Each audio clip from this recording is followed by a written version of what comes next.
Bien, para aquellos que se vienen sumando a este servicio, quisiera recordarles que estamos desarrollando una serie de sermones en la primera carta del apóstol San Pablo a la iglesia de los tesalonicenses, en la región de Tesalónica.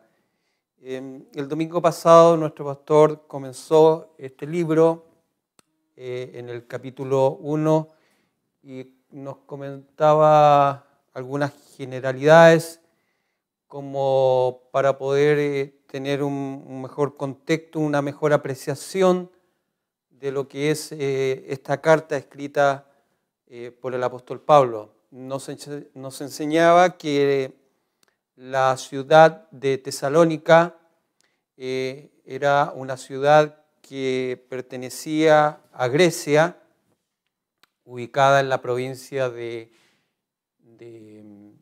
Macedonia, donde habían también otras ciudades que, de acuerdo a los relatos bíblicos, a las epístolas escritas, podemos señalar algunas como Filipos, Berea. Y en la misma región de Grecia, un poco más abajo hacia el mar, hacia la costa, se encuentra la provincia de Acaya, y dentro de esa provincia está la muy conocida ciudad de Corintio. Eso es más que nada para que podamos situarnos. Pablo acostumbraba a ir a distintos lugares a predicar el Evangelio. Y antes de situarse en la ciudad de Tesalónica, si nosotros nos acordamos de las predicaciones hechas en el libro de los Hechos, nos va a ser de mucha ayuda porque nos sitúa en los años, en el contexto de cómo Pablo iba predicando de ciudad en ciudad, en qué regiones, en qué lugares. Y en ese sentido, ya dijimos, en la provincia de Macedonia, Pablo primero llegó a la ciudad de Filipo. Ahí predicó el Evangelio, fundó una iglesia y, como se nos comentaba, siempre habían o surgían opositores, en este caso judíos ortodoxos. Por si alguno no sabe, creo que la mayoría sabe, pero cuando hablamos de ortodoxo hablamos de alguien que es fiel y celoso de una religión en particular, y cuando nos referimos a judíos ortodoxos eran justamente religiosos judíos celosos de su religión. En este caso en particular y a la luz del Evangelio, un mal celo. Equivocadamente creían que el Evangelio venía a distorsionar lo que se había enseñado en el Antiguo Testamento. Y es así que surgían estos movimientos en contra de la predicación del apóstol Pablo y de cualquiera que anunciara el Evangelio. Y esto llegó a tales extremos que Pablo y Silas fueron encarcelados, azotados. Y en esa condición, una vez liberados, azotados, ¿cierto?, encarcelados, sufriendo por la causa del Evangelio, se dirigen a la ciudad de Tesalónica. Y se nos comentaba de que Pablo llegó a ese lugar a pesar de los azotes todavía. Posiblemente sus heridas estaban presentes, sin sanar todas. Predicó el Evangelio, compartió y muchos también creyeron al Evangelio. Pero esos judíos que se habían puesto en oposición llegaron a ese lugar también y alborotaron la ciudad y nuevamente surgió una oposición. Lo que tuvo que pasar es que Pablo, junto a Silas, tuvo que viajar hacia Corinto. Ahí es donde se sitúa, ahí es donde llega. y deja a Timoteo con los hermanos nuevos. Era una iglesia nueva. Porque a pesar de que Pablo y Silas se habían retornado, la oposición, el hostigamiento a esa iglesia en particular no había cesado. Y por lo tanto, Pablo deja a Timoteo para que guíe a esta iglesia nueva. Y mientras tanto, llega Timoteo a reunirse con Pablo y Silas en Corinto, habiendo recibido noticias de Timoteo, de la situación en que se encontraba la iglesia de Tesalónica, que no era muy cómoda, Pablo decide escribir esta carta.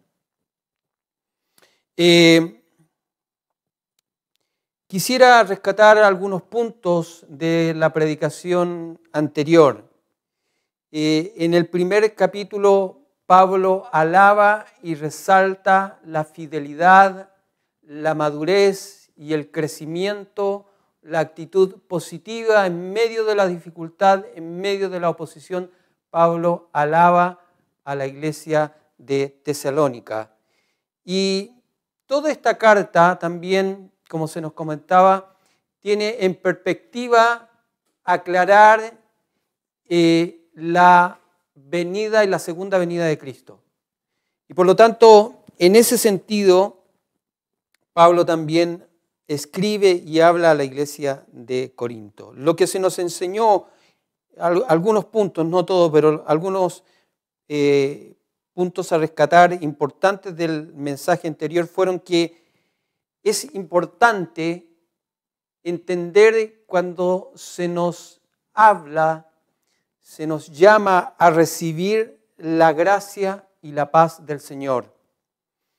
Y esto debiéramos hacerlo en un acto de fe, de profunda convicción, muchas veces confirmando con un amén, dando a entender que creemos que la gracia y la paz del Señor son las que sustentan, ¿cierto?, y dan firmeza a la vida espiritual de una iglesia, a la vida espiritual de un creyente, a pesar de los tiempos difíciles. Y por eso es que Pablo alaba la fe de justamente los nuevos creyentes en la iglesia de Tesalónica, porque tomaron para sí que en medio de las dificultades, en medio de los problemas, la gracia y la paz del Señor son suficientes para nosotros. Muchas veces nosotros oramos para que el Señor quite el problema, quite la dificultad, quite la enfermedad. Y como no conocemos la voluntad del Señor, no está malo hacerlo. Pero si eso se mantiene en el tiempo, a pesar de que el problema y la dificultad no se han quitado, lo que sí tenemos garantizado es la gracia y la paz del Señor que nos sostendrá en tiempos difíciles. En segundo lugar, lo importante, lo significativo de la oración y el sometimiento a la palabra.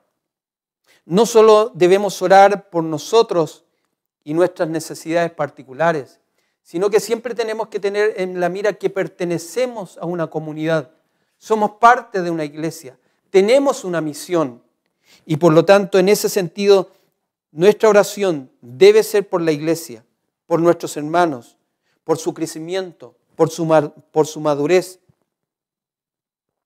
También debemos reconocer que el Espíritu Santo siempre nos guiará a través de su palabra. Y por lo tanto es en su palabra que debemos guiarnos, conducirnos y someternos. Toda actividad, toda acción, todo deseo debe ser sometido a la palabra del Señor. En tercer lugar, debemos agradecer la misericordia de Dios en su soberanía de habernos elegido. Él nos eligió, Él nos escogió. Muchas veces yo, y más de alguna vez también lo dije, o lo pensé, y llegué a la siguiente conclusión. Dije, ¿por qué Dios me habrá elegido? ¿Por qué Dios me habrá escogido? Y afirmé, como muchos afirman, Quizás Dios vio algo en mí, no sé qué, pero vio Dios algo en mí y por eso me eligió, por eso me escogió. Pero justamente es a la palabra de Dios que tenemos que ir. Y cuando vemos por qué Dios nos eligió, el fundamento no es en nosotros, sino que es en Él. Es en el amor de Él, por el amor que Él tuvo en nosotros, que nos escogió, porque nada bueno había en nosotros. Por lo tanto, debemos agradecer ese acto soberano de escogernos. Ahora, Dios utiliza un medio y ha querido utilizar un medio, un instrumento, y esa es la predicación de su palabra. Así que es importante estar atento a la predicación, al mensaje, porque ese es el elemento, el instrumento que Dios utiliza para abrir nuestras mentes, abrir nuestros corazones. Así nos dice el libro de Hechos, cuando Dios escogió a Lidia, ¿cierto? Escuchó la predicación, estaba atenta, y como estaba atenta, abrió su mente, abrió su corazón para que pudiera creer.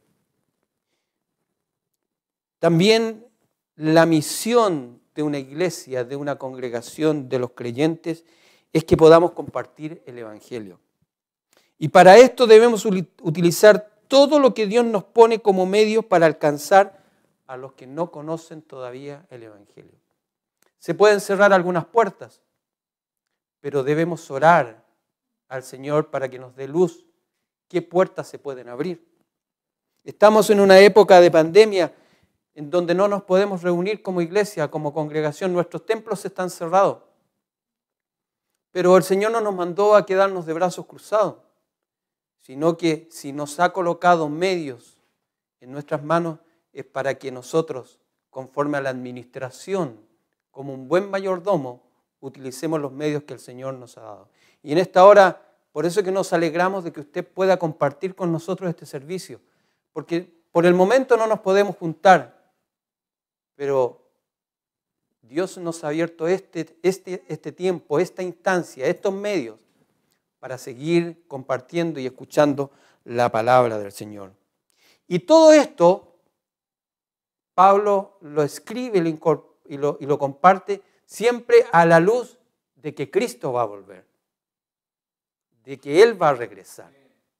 Y es así como termina el capítulo anterior. Y como le digo, cada capítulo de esta carta escribe en relación y mirando que Cristo volverá un día. En la última parte del capítulo 5, del versículo 5 del capítulo anterior, Pablo alude brevemente a su carácter y conducta personal mientras estuvo en Tesalónica.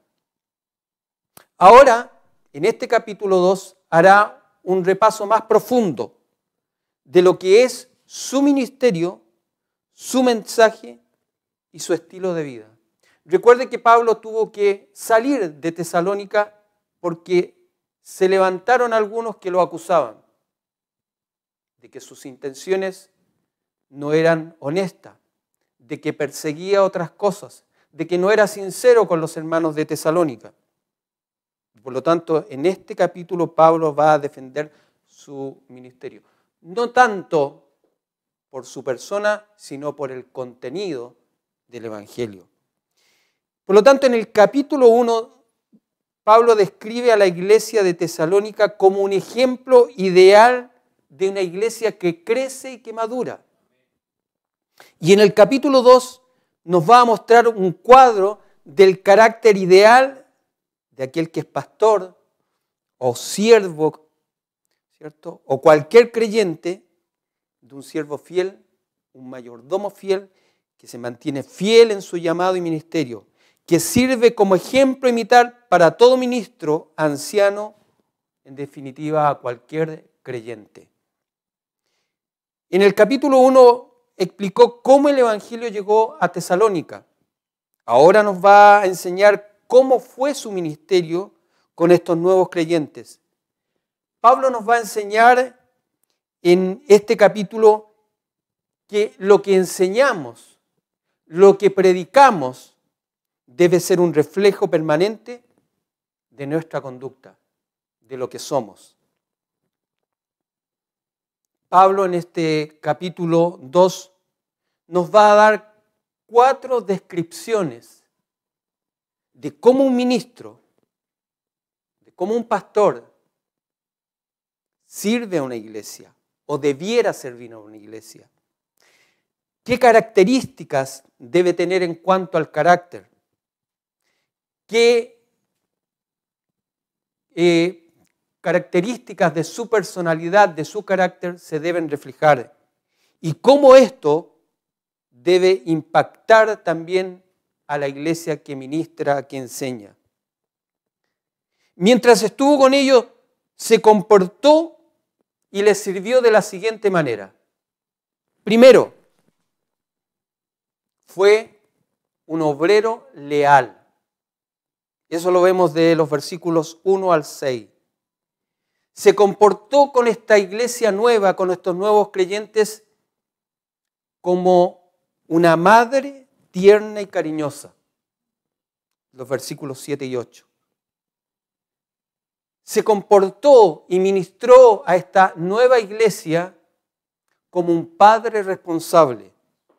Versículos 9 al 16.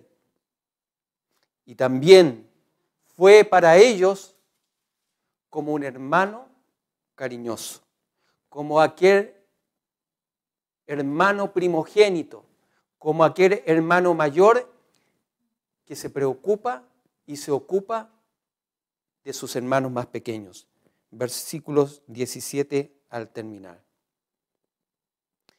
Dijimos que en los primeros versículos Pablo les muestra que él es una persona honesta, que su interés fue compartir el evangelio y que se comportó como un obrero, como un siervo leal, no a los hombres, sino a Dios quien le había encomendado la tarea. Es un tremendo privilegio que a nosotros se nos confíe el evangelio. Y así lo comenta en el versículo 4, dice, sino que según fuimos aprobados por Dios para que se nos confiase el evangelio. Pablo fue un ministro leal, fiel en compartir el evangelio con los de Tesalónica. Y esto naturalmente resultó en vidas cambiadas, en vidas transformadas. Hombres que eran idólatras, que no conocían al Dios verdadero, que eran paganos y fueron rescatados por la predicación del apóstol Pablo. Una predicación que tuvo resultados.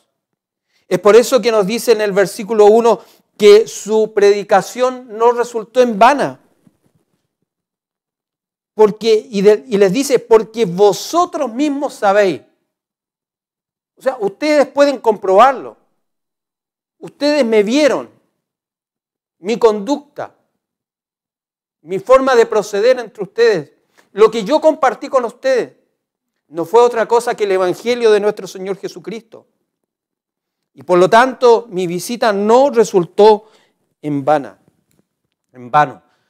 Necesitamos recordar nosotros que cada creyente es un administrador, es un mayordomo del evangelio y de la palabra del Señor que el Señor nos ha confiado a nosotros, que ha puesto en nuestras vidas. Y debemos ser hallados obreros fieles y leales para lo que se nos ha encomendado. Así lo dijo el apóstol Pablo. Respecto de esta misión, respecto de esta mayordomía, ¡ay de mí! ¡Ay de mí! Si no hago lo que tengo que hacer, si no soy fiel en lo que se me ha puesto delante. Para ser fiel a su mayordomía, el creyente muchas veces, en algunas ocasiones, debe estar dispuesto a sufrir por la causa del evangelio. A Pablo y a Silas lo habían azotado en Filipos. Y no había pasado mucho tiempo de que habían llegado a Tesalónica. Como le dije al principio, quizás todavía las heridas estaban frescas. Los de Tesalónica vieron que por causa del Evangelio Pablo y Silas habían sido azotados.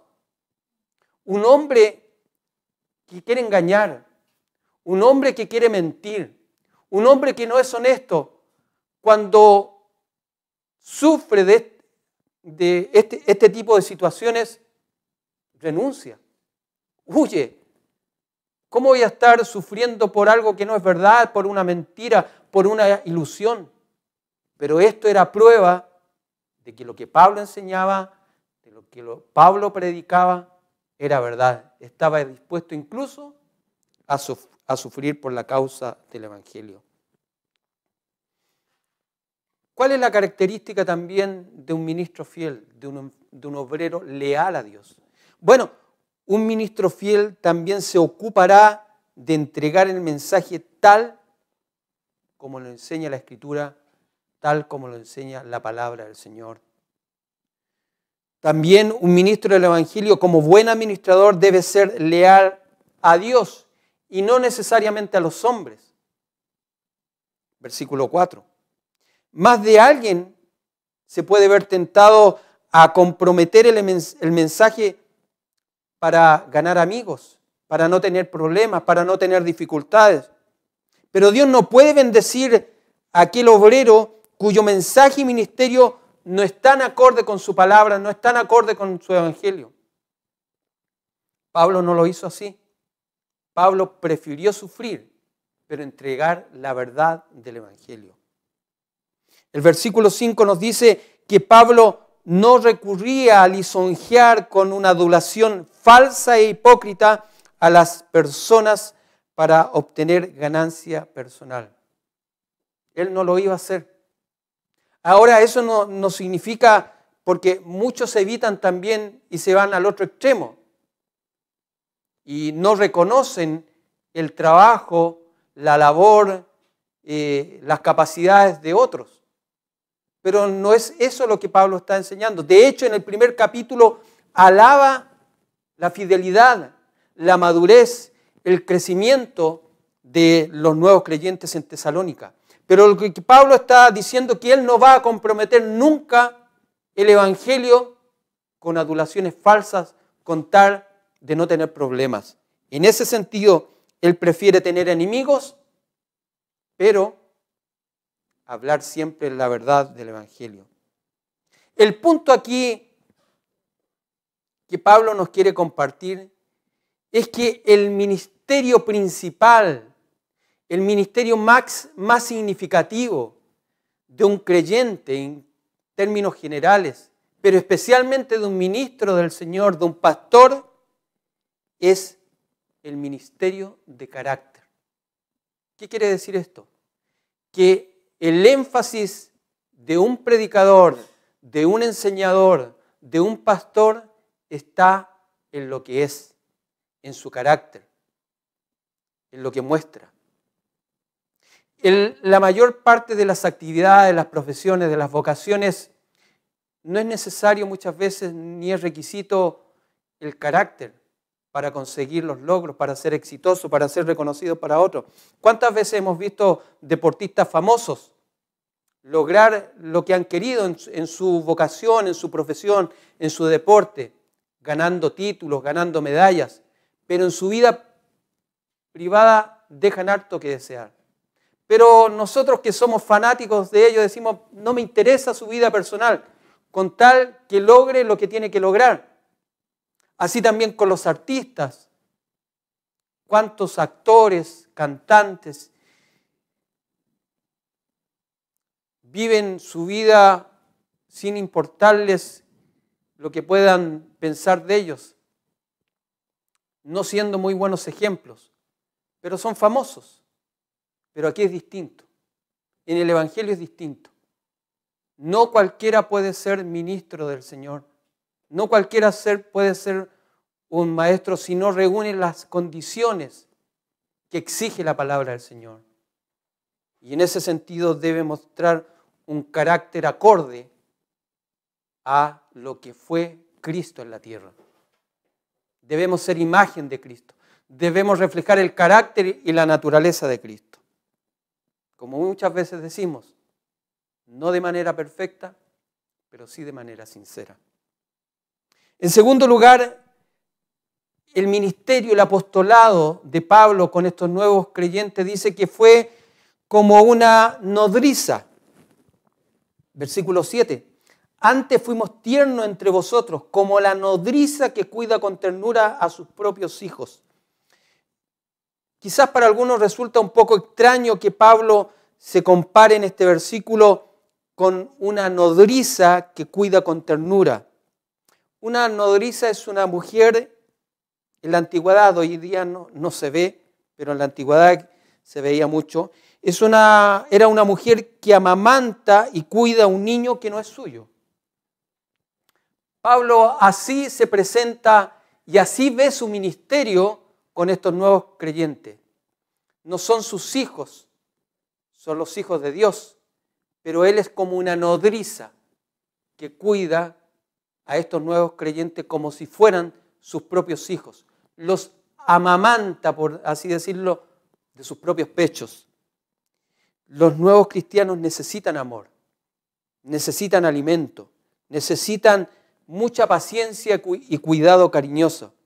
Y es así como una madre daría cuidado, cariño y protección a sus hijos.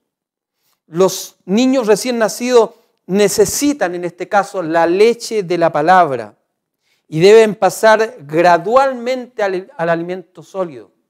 Un buen ministro, un siervo del Señor que conoce esto, que entiende esto, no le dará a nuevos creyentes alimentos sólidos, sino que comenzará con darle el alimento apropiado a su edad espiritual.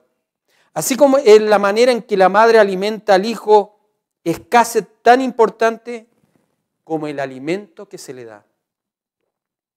Qué importante es que nosotros, que somos cristianos más ancianos, más viejitos, más maduros, podamos alimentar a los jóvenes creyentes con amor y paciencia, como lo hizo el apóstol Pablo con la iglesia de Tesalónica. Pablo también se presenta en su ministerio, cómo él desarrolla su ministerio como un padre responsable. Y aquí yo quisiera hacer un punto en el sentido de cómo el Señor en su palabra nos da ciertos principios de cómo debemos entender la vida, de cómo debemos apreciar la familia, de cómo debemos entender que aunque somos todos iguales, todos hacemos distintas cosas, o el énfasis en lo que hacemos de acuerdo a nuestra edad, a nuestro sexo, a nuestro género, el énfasis es distinto. Y eso no significa que no seamos iguales en dignidad, pero tenemos funciones distintas, o el énfasis es distinto. Y por eso que Pablo rescata aquí la característica de una madre, que un padre no lo puede hacer. Puede apoyar, puede aportar, pero nunca va a hacer la labor de una madre. Y así también es importante la figura del padre, porque aunque es importante la labor de la madre, no reemplaza la labor del padre. Y en ese sentido, nosotros debemos defender la familia hoy en día, porque la institución de la familia no es un invento del hombre, sino que Dios la estableció. Y hoy en día la familia está en peligro, porque muchos dicen que no es necesario, que no es importante, que basta con que un padre haga la labor de un padre y de una madre, que basta con que una madre haga la labor de una madre y de un padre.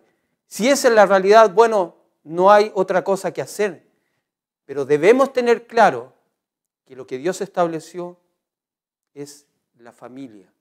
Los padres, cada uno aportando en su realidad, en lo que Dios nos ha dado.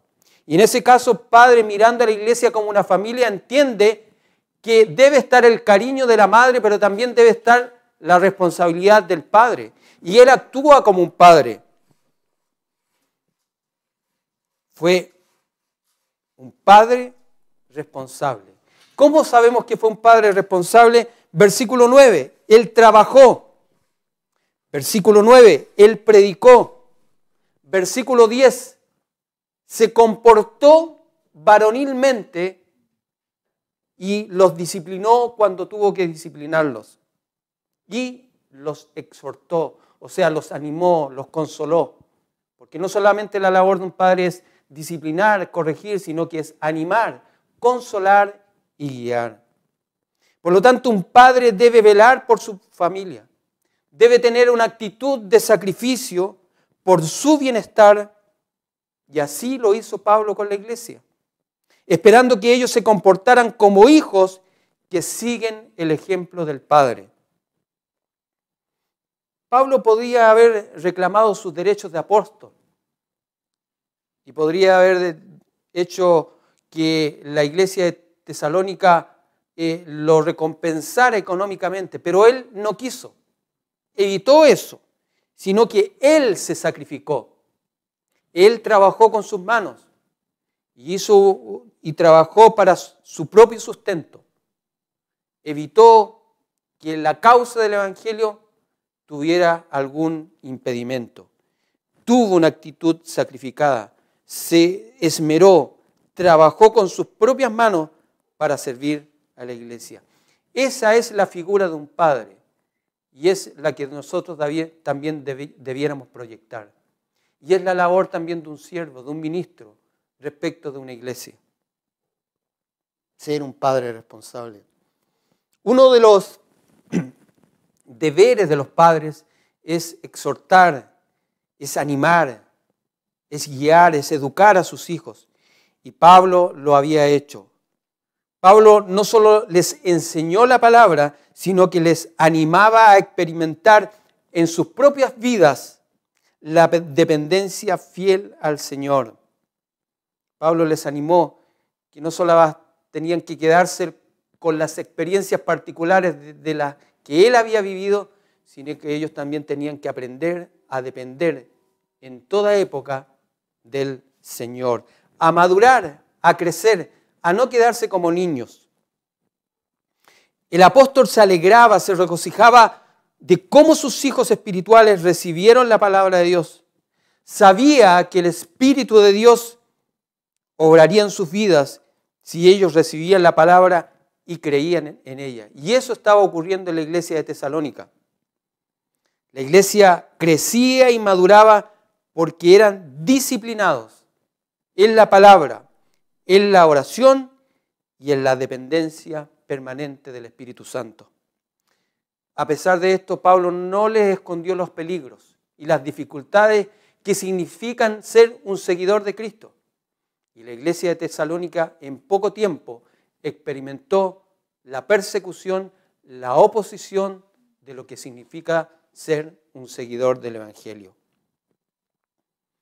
En cuarto lugar, Pablo se comportó como un hermano cariñoso. Y esto lo vemos de los versículos 17 al 20. Pablo sabía que los de Tesalónica apreciaban el consuelo que les daba, pero quizás se preguntaban por qué no iba y los consolaba ahora que estaban en medio de una persecución, en medio de una oposición. ¿Por qué no iba personalmente hasta ellos? Y quizás muchos lo acusaban. ¿Ven? Ocurrió la persecución, ocurrió la oposición, el hostigamiento y Pablo los abandonó. Pero sin embargo, Pablo les asegura que la razón no era falta de amor o no era una falta de deseo de su parte. Quisimos ir a vosotros, versículo 18, pero Satanás nos estorbó. Pablo les aseguraba a los de Tesalónica que deseaba estar con ellos, pero que fue estorbado por Satanás. Y esto no sucedió solamente una vez, sino varias veces. Sabía que esta no era algo fruto de la casualidad, fruto del azar, sino que tenía discernimiento espiritual para entender que tendremos oposición satánica cuando queremos predicar, enseñar y compartir el Evangelio. Y Pablo sabía que como la iglesia en Tesalónica estaba sufriendo esto y eran nuevos, posiblemente muchos estaban tentados a abandonar la fe. Y Pablo quería ir para apoyarlos, pero Satanás se los impedía. Pero Pablo tenía fe en el Señor, tenía confianza en el Señor y les comparte en el versículo 17 que esto sería por un poco de tiempo y luego podría estar con ellos. Como dijimos, Pablo tenía discernimiento, sabía reconocer la actividad satánica y las dificultades no las veía simplemente como problemas, sino las veía como oportunidades. Si no podía estar ahí en persona, su carta iría por él y les enseñaría y les animaría en su ausencia. Muchos estudiosos creen que Primera de Tesalonicenses fue una de las primeras cartas escritas por parte de Pablo a una iglesia. Si este fuera el caso, entonces la oposición de Satanás, la barrera de Satanás, provocó que Pablo iniciara un ministerio epistolar, es decir, escribiendo cartas a las iglesias para animarlos. Y fue así a lo largo de su vida. Muchas veces estuvo en la cárcel. Por eso que es importante entender las dificultades que son oposición del diablo, que son oposición satánica, pero esto no nos debe impedir para proclamar el Evangelio. Y aunque muchas veces estas cosas se mantienen en el tiempo, y podemos pedirle al Señor que nos libere de este tipo de situaciones, pero muchas veces esto es para que aprendamos a reconocer las estrategias del diablo, para que aprendamos a madurar, para que aprendamos a depender del Señor y para que sepamos que a pesar de la oposición del diablo, Dios abre nuevas puertas. Dios nos da nuevas oportunidades. Y Satanás se tiene que haber lamentado mucho cuando se dio cuenta que a pesar de que le impedía ir físicamente a Pablo y compartir con la iglesia de Tesalónica, sus cartas fueron de mucha bendición a la iglesia de Tesalónica. Pablo se comportó en esta carta como un hermano cariñoso, como un hermano que está preocupado. No es alguien que está arriba de ellos, sino que es un hermano que comparte el dolor, que sabe lo que es sufrir y los anima, los consuela. Versículo 17 dice que se había separado por un poco de tiempo, como un hijo lejos del hogar, que añoraba estar con ellos, los extrañaba, pero oraba por ellos y deseaba verlos pronto.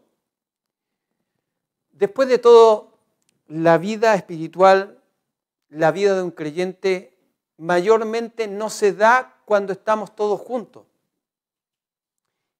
Y la verdadera marca donde se ve realmente si somos creyentes es cuando no estamos reunidos con la familia de la fe. Pablo no era un hombre que cuando no podía estar con la iglesia se tomaba vacaciones y dejaba de comportarse como un hijo de Dios, como un creyente. Muy por el contrario. Él oraba más, escribía, estudiaba, se preparaba y se comportaba como un hijo de Dios, como un embajador que se le ha dado una tarea y él será fiel a esa tarea. Y así debiéramos ser nosotros también. Quizás ha pasado mucho tiempo que no nos hemos podido juntar, que no nos hemos podido reunir. Como hermanos en Cristo que estamos viviendo la misma situación, otros con más dolor que algunos, pero empatizamos, compartimos con ese dolor y anhelamos vernos.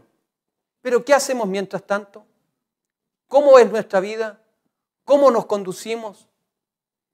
¿Está ocupado, está preocupado de escudriñar la palabra del Señor? ¿Está preocupado de aprender de la palabra del Señor? ¿Está orando? ¿Estoy orando yo? ¿Estoy pendiente si hay alguna manera de conectarse para no enfriarme, para no perder el contacto y decir, aquí estoy presente? No puedo, estoy enfermo, estoy impedido de juntarme con ustedes, pero de esta manera sé que puedo hacerlo. Necesito que me ayuden. No conozco la tecnología, no sé cómo funcionan. ¿Me pueden ayudar? Porque mi interés es saber de ustedes, es compartir, es aprender, es no enfriarme. Para terminar, recuerde que dijimos que cada capítulo de esta epístola termina con una referencia al regreso de Cristo, a la segunda venida de nuestro Señor. En el capítulo 1 esto se relaciona con la salvación. En el capítulo 2 se relaciona con el servicio, de cómo debemos servir al Señor, de cómo debemos compartir, comportarnos, de cómo debemos ser, no solamente cuando nos reunimos en la iglesia, sino también en otras actividades. ¿Por qué? Porque el Señor viene por su pueblo, el Señor viene por su iglesia y tomará cuenta de lo que hemos hecho. ¿Por qué Pablo pudo servir fielmente y con amor? Pudo sacrificarse por sus hermanos de la iglesia de Tesalónica, porque lo veía a la luz de la segunda venida de Cristo. Esperaba el día glorioso cuando se alegraría por ellos en la presencia de Cristo. Jesús sufrió en la cruz por el gozo, dice, puesto delante de él. O sea, cuando Jesús estaba en la cruz, estaba sufriendo, él no estaba pensando en el sufrimiento, sino que estaba pensando en lo que iba a conseguir, en lo que iba a lograr. Y así también nosotros, cuando nos toque sufrir, que no es siempre, cuando estemos en medio de dificultades, alegrémonos si es por la causa del Señor. No por el sufrimiento mismo, sino porque estamos esperando un día que el Señor venga por nosotros y nos recompense por el ministerio, por la mayordomía, por la administración, por lo que Él puso en nuestras manos y que, aunque fue poco, aunque fuimos quizás no tan fieles, pero surcamos el camino, seguimos el camino con fe y paciencia en que el Señor vendría. Y es el mismo gozo de Pablo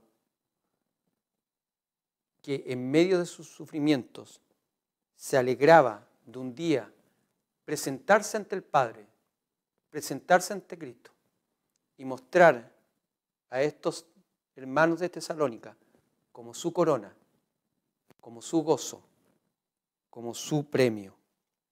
La recompensa final para el ministerio de Pablo no era dinero, no era prestigio, no era fama, sino nuevos creyentes cuyas vidas fueran cambiadas por Dios por medio de la predicación del Evangelio. Este era el motivo por el cual tenía muchas ganas de verlo. No importa qué ministerio desarrollemos, no importa los dones que Dios nos haya dado, lo importante, nuestra mayor recompensa y nuestro mayor gozo debería ser aquello que Dios, por medio de nuestro, a través nuestro, puedan conocer el Evangelio, puedan alimentarse de la palabra del Señor, puedan recibir un consejo, puedan crecer, puedan madurar en el conocimiento de su palabra. Para terminar, algunas conclusiones. Lo que debe distinguir a todo ministro del Señor y a todo creyente, porque esto no solamente es para los ministros, para los pastores, sino para todo creyente, es que en relación a lo que el Señor nos ha entregado, lo más importante es nuestra conducta y nuestro carácter. Eso es lo más importante. Alguien puede ser una persona llena de conocimiento, muy intelectual, puede tener muchos dones, muchas capacidades, pero si su conducta y su carácter no lo acompañan, no puede ser aprobado por Dios respecto de eso que el Señor le encomendó. Segundo, debe ser fiel en cuanto al mensaje para presentarlo tal como enseña la Escritura, como enseña la Biblia. Y esto pareciera ser fácil, pero es cuestión de ver hoy en día cómo muchos están enseñando, compartiendo un evangelio que no es el evangelio, una palabra que no es la palabra del Señor. Y muchos están siendo engañados. El Señor nos ayude a nosotros para ser fieles a lo que el Señor nos ha entregado y entender que es la enseñanza de su palabra la que debemos entregar fielmente. En tercer lugar, la iglesia es una familia y por lo tanto el ministro de Dios debe en su servicio actuar de manera tal que los creyentes reciban el cariño de una madre, el cuidado y disciplina de un padre y el compañerismo de un hermano.